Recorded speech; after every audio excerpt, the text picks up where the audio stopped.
I read a comment that says, "Can't wait for me to get to chapter 15. My reaction's gonna be nice." That's scary.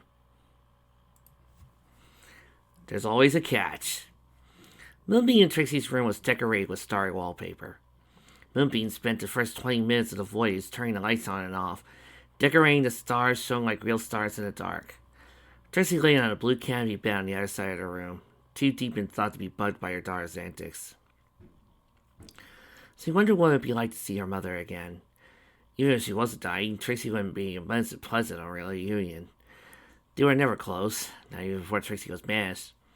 She also wondered what she would do when she was queen. If she were the same changeling she was 25 years ago, she would be fantasizing about servants getting her hoof jobs, washing her hair, and bringing her tea and cakes. Now she was thinking of ways to patch up the colony in the way her brother had envisioned. Overheard him talking about it with Screwball this morning. Twilight most likely tagged along the quest so she could form an alliance with the changelings. Since Trixie had no plans to take over Equestria anyway, that might be first on the agenda. Then Trixie touched her chest and yearned for her heart to be back inside. That was the main reason she agreed to take the throne. She wanted to feel again, and the changelings had a heartless queen for too long. Based on what she heard of her grandmother, Queen Arachne, she didn't think she had been the nicest ruler either. She wasn't alone in this, she figured. We could always get King Cocoon to do this. I think he'd be the best ruler of the whole bunch. The rest of the changelings were heartless too, so they had been born that way. And because of that, they couldn't help their hunger for love. Before, Trixie had not required it as much, but after removing her heart, it became harder for her to survive without draining some pony every once in a while. Some nights she would go out in disguise and find some pony looking for a good time, which she was not proud of. Oh my. But it was necessary to feed herself and her daughter when she had her special cravings. Moonbeam still didn't know where her special food came from, and it was best left that way. Eventually she would learn that what she could do now, that she was going back to her roots, but she didn't have to know the details of her mother's hunts. When Trixie felt like she was going to have a seizure with the constant light flickering, she snapped at her daughter. "Would you stop that?" Moonbeam pressed the lamp once more time, and lighted the room and grinned sheepishly. "Sorry, I just can't get over this room. It's incredible. Aunt Curly did a great job on this thing." Trixie sat up and raised an eyebrow. "Aunt Curly? She's marrying Uncle Malty, so that makes her my future aunt, right?" Her mother rolled her eyes. "Whatever, honey." Moonbeam grabbed her bag clothes and rocked back and forth on the bed. "So, Mom, can you tell me more about this hive? Like our changelings might?" "I'm sure they are. Mother gives birth every month or so, except for when she's not." She quickly stopped herself. "Never mind. How come you told me Grandma was dead?" "She was, honey. Dead to me." "Oh. Do we have any other family besides her and Uncle Mossy?" "Actually, the Queen gives birth to all changelings, so technically you have thousands of uncles and aunts." Philly's jaw dropped. "No, I'll have lots of relatives to play with." "Maybe so the younger ones will play. But most of them will treat you as their superior. You'd be next in line to the throne after all." "Does that mean I'll get to be queen someday?" Trixie sighed. "Yes. When I'm gone, you'll get crowned." Moonbeam suddenly looked very nervous and glanced down at her boots. "You think you like me?" Her mother shrugged. "You're royalty. They had to like you."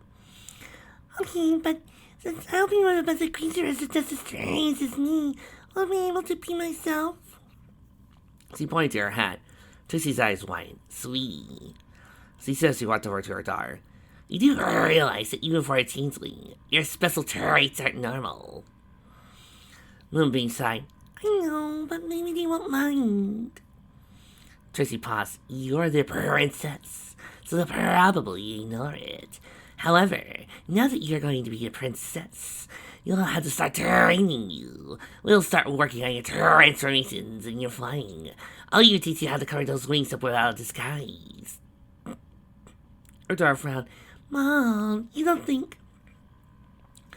"I'm not going to lie to you, sweetie. Once we get to the hive, things will be much different." She smiled in confidence. Moonbeam tilted her head with her bemused expression. She wasn't sure why, but she couldn't help but get the feeling her mother was hiding something. Well, okay, she said unsurely as she looked out the bed. I'm going to take a ticket to have fun, Trixie said with a wave. Moonbeam flashed a smile at her. She looked back at her white disco pants and down to her rubber boots. She put a hoe to her purple cap. Why do I always have to hide? She murmured. Gerald Mantis woke from his nap and quickly turned his attention to the queen lying before him. He sighed in relief when he saw her chest rising and falling. It wasn't easy for him, seeing her so frail and helpless. He had seen her in similar states when they were imprisoned by Celestia, but this was different. In prison, there had been always hope for escape, and Chrysalis was strong enough to endure the worst of torture. Right now it was only a matter of time before a spiritual flame, which was once a roaring fire, would extinguish forever. The general had always admired the headstrong queen. She was nearly a decade older than him, and so he had known her all his life. Even as a teenager, she had always seemed to have a mind of her own, being the only one in the hive to have the guts to talk back to Arachne. She also showed more power than even her own mother. He witnessed her transformation into a chimera, when the fiercest thing he had seen Arachne turn into was a mere lion. The day the former queen died and Chrysalis took the throne, Mantis had seen the uneasiness in the young princess and wanted to comfort her. He quickly became the queen's favorite, and wasn't long before he was named general. He had been there for everything.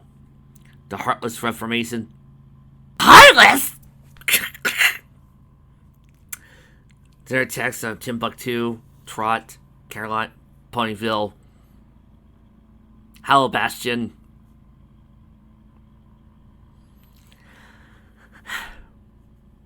The Nobody's HQ. Just keep going. The Trixie doesn't care anymore. Amongst countless other cities, in her attire beat down by one Shadow the Hedgehog. Wanna go for round 2? He had even been there when Chrysalis had lost both of her heirs. He didn't always agree with her decisions.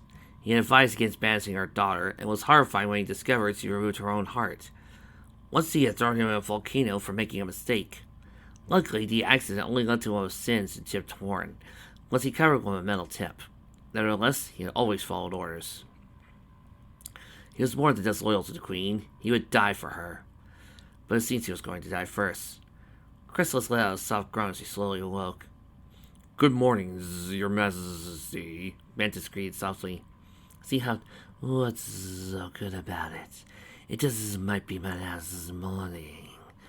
He bowed his head apologetically. I'm sorry, my queen. She rolled her head over to him. Have you been here all night? You shouldn't be alone, your majesty. When you... Oh, cut the yet. I know why you're really here. He said, sobbing in confusion. What do you mean, your majesty? She sighed. You really think I never knew, Mantis? I could see into others' hearts, remember? You'll recall I never took yours during the Reformation, like I did to the others, since it was always directed towards me. I thought it'd do you good. Even you seemed hesitant at times, you never fully disobeyed me. You're devoted to me. I don't need magic to see that. Mantis looked away in shame. Chrysalis gave him a sympathetic smile. Frankly, Mantis, you're the closest thing to a friend I ever has. I can always count on you to get things done, and when I need a second opinions, you're gonna be your voice. She sighed sadly. Don't tell anyone this, but at times like this, I wonder if removing my heart was a good idea. It's my fault, Mantis whispered. She shook her head. You weren't the cause of my pains. He boldly faced her again. You just destroyed yourself. You took a bow, and that. I told you were to find the arrows. Chrysalis closed her eyes. Splendid metaphor, but it was all my doings. I didn't have to take your advice. I just wanted your suffering to end. I had no idea where you were destroying any chance of happiness you might have. I should never sent you to him. She scowled. Ironic, isn't it, Mantis? Mother always told me not to let my emotions get the best of me. But by getting rid of my emotions, I let them just do that. Crystal has only been queen for 2 weeks, and already complaints were being made about her. Whenever a changeling approached her with a problem, she said she would get back to them tomorrow, but never did. The soldiers, who wanted to pursue the Arachne's vision, pleaded with the new queen to meet with them to discuss their invasion plans on Equestria, but she kept putting it off. She spent most of her days in her chamber, so no one was sure why she did in there. That was why Private Mantis was knocking on her door. General Hallis sent him because the queen seemed to favor him. He knew better than to question the general's decision. What? The queen snapped from his side. Mantis stumped back. For Private Mantis, my queen. There was silence for a moment, followed by a loud groan. Come in. He opened the door cautiously and found the queen pacing around her chamber. Is everything all right, my queen? He asked. She stopped and turned to him. Yes. Close the door, was you. All that buzzing is giving me a headache. He obeyed her command and stopped fooling in the room. Forgive the intrusion, Your Majesty, but the soldiers were wondering when we should begin our invasion on Equestria. She groaned and collapsed in her bed. You heard my mothers. I had to produce an army strong enough to conquer discord. Is that why you're so agitated, my queens? You're concerned about your first offsprings? She shook her head.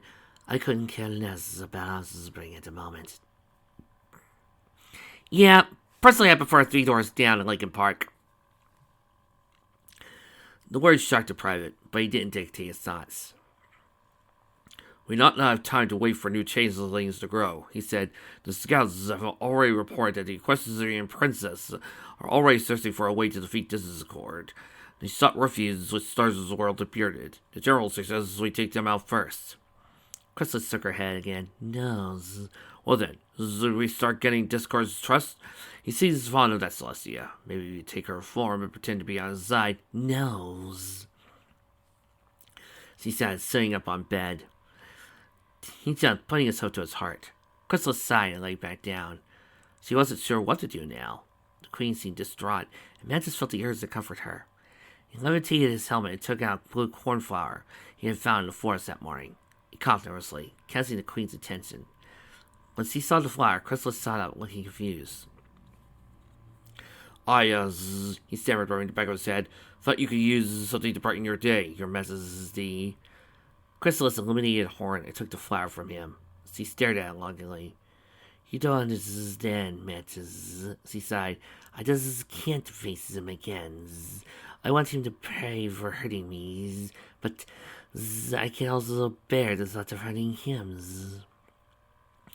There was a way I could face him without so much conflict in me. She set down the flower and levitated a stack of books. I have looked at every spell and book I can find, but the cure doesn't seem to be in here. What exactly are you looking for, Your Majesty? Mantis beseeched. Something to mend my broken heart. Something to rid me of this plague. I considered draining myself of emotions like we do to others, but since that never bodes well for the victims, I decided against it.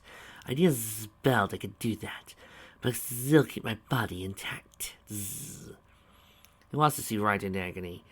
What she asked for sounded very serious, but he wanted to help her nonetheless. He didn't remember something else from the scout's reports that might be used of her, but he hesitated. It was a dangerous suggestion that could lead to horrific results. However, if it will ease his queen's pain, he had to take the risk. Perhaps, my queen, he said with a gulp, you should consult someone with more expertise. Like whose? The Chrysalis snorted. I doubt Discord would help me, and every other nearby wizard has gone into hiding. They might not be able to help you anyways. You said so yourself. What you're looking for cannot be found in any regular spellbooks. This kind of magic sounds like something that would be forbidden. She tapped her chin. You're right. Ridding oneself of emotions is rather dark, isn't it? Why didn't I think of that before? Let's see. Who do I know knows a thing or two about dark magics? Mantis took a deep breath as what he was about to suggest. A few days ago, the scouts from the north reported that the Crystal Empire has been taken over by a shadow pony. A shadow pony, Crystal repeated, raising an eyebrow. I thought those things that can't exist. Apparently not.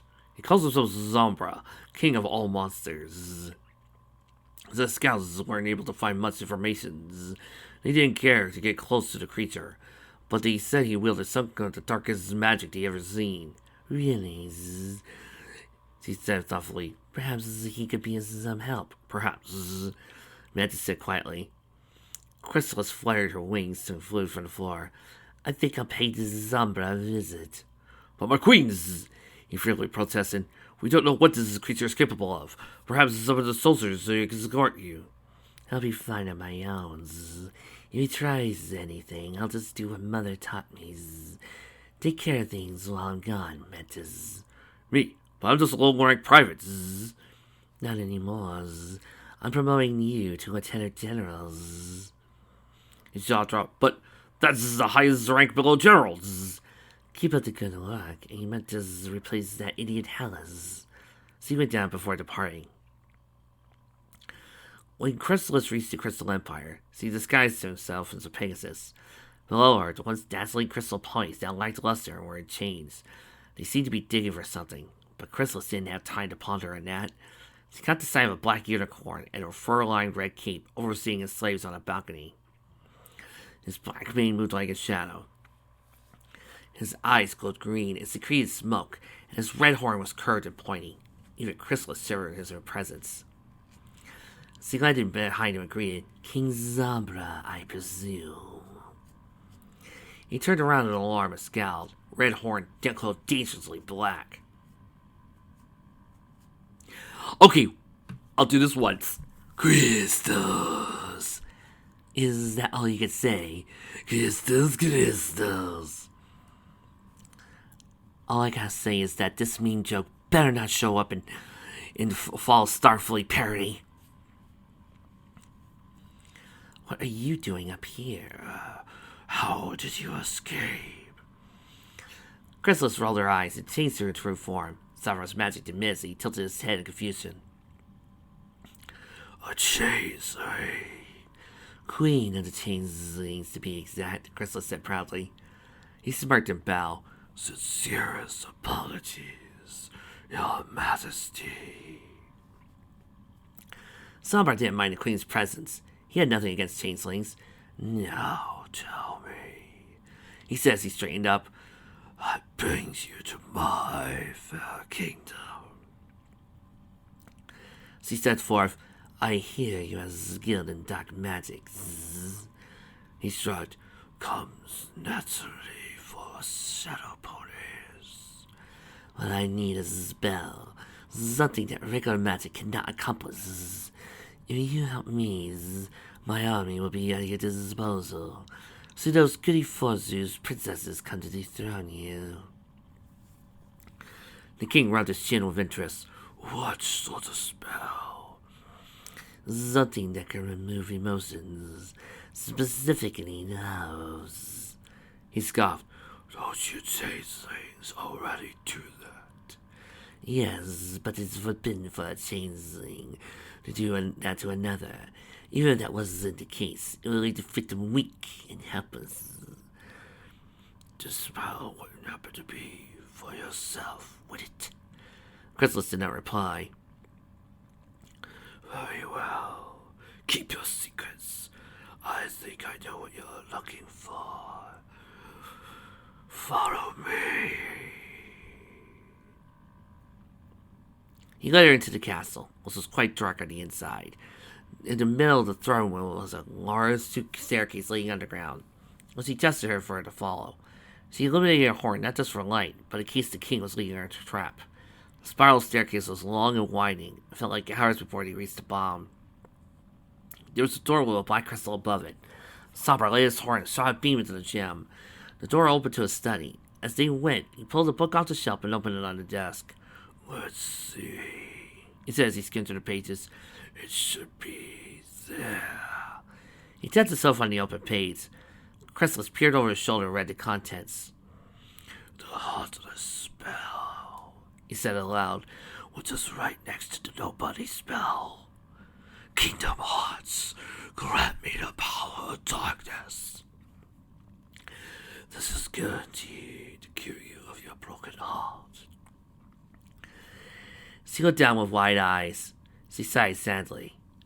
Let's just say, I know what you're going through. Chrysalis took a moment to look at his heart. There wasn't much love left in it, but she saw it was all directed towards a fuchsia crystal unicorn with a lustrous turquoise mane. Let me guess. She smirked. She didn't agree with your political views. He scowled at her. You keep your secrets, and I'll keep mine. Chrysalis shrugged and looked back at the spell. She read it over, her eyes widened in fear. It says here I have to separate my heart from my bodies. Don't worry, it's completely painless. Sombra assured her. Probably. But if I don't have my heart, will I? Only if you do the spell right. See, this will attach your heart so you will still live, but you won't be connected to the emotions it produces, including love. After all, you can't have a broken heart if you don't have a heart to break. She touched the part of her chest where her heartbeat was. I won't be hurting anymore. He shrugged. It would take most of the pain away, but not all emotions come from the heart. It says here you won't feel love. However, you should know that where dark magic is concerned, there's always a cost. If you remove your heart, you may find yourself in a perpetual state of dissatisfaction. Since you're a changeling, it might have different effects on you. That's why I never tried to spell on myself. Besides, he hung his head. Pain and heartbreak is what keeps me going. Whatever the price, Chrysalis said in determination, I'm willing to pay it. She just wanted the pain to go away. Very well, Sombra said. Can't say I didn't warn ya. Chrysalis read the book's instructions carefully, readied herself for the spell. She illuminated her horn and focused intently on her hoof. Soon gave an evil glow. She took a deep breath and closed her eyes as she plunged her glowing hoof into her chest. It went straight through her chest if it were non-existent. Then she had to start going through the sternum, start going through the lungs, the trachea, and after a few minutes, finally found her heart. Chrysalis let out a cry as she clenched her hoof around the squishy organ. She brightened up and opened her eyes. In her hoof was a glowing green heart, still thumping with life. She touched her chest with her other hoof and felt nothing inside. Except for a great pair of tits! Taser! Yahoo! That wasn't at all different. The pain, the agony had been plaguing her for weeks. Just vanished just like that. Sombra levitated an ivory chest in front of her and indicated her to put her heart in. She did so, and after giving the organ one last glance, she shut the lid over it. You'll want to keep it safe, the king said. Your life force is still connected to it, so if your heart is damaged, well, you get the picture. He smirked. So, your majesty, how do you feel now? I feel, she stammered, not taking her eyes off the bugs in her hooves. I feel. She felt nothing, at least emotionally. Her senses rapidly gone cold without her heart there to keep them flowing. However, another organ was remaining there was turning. Without not much else to suppress it, the sensation bubbled inside her, spread to the rest of her body. As soon as she could think of nothing else, I feel, she said again, hungry. She turned her head towards the Sombra, eyes shimmering green. The king backed away in fear, knowing what changelings fed on. The queen pounced on him, pinning against the wall. I helped you, oh, for crying out loud. Again with me being turned into a dork. This is like the second time we've done this fake on the show. I get turned into a total jobber. Really? Come on now. Fall turned me into another badass, you know. She smirked smugly. No. She released him and slid down the floor with a sigh. Take the shadows. But I thought you changelings under your emotions of others. Yes, but it is certain the craving I'm searching for, one you seem to lack of. Which one is it? Hercules turned to a sinister smile. You wouldn't mind if I snacked on a few of your crystal ponies, would you? Zzz.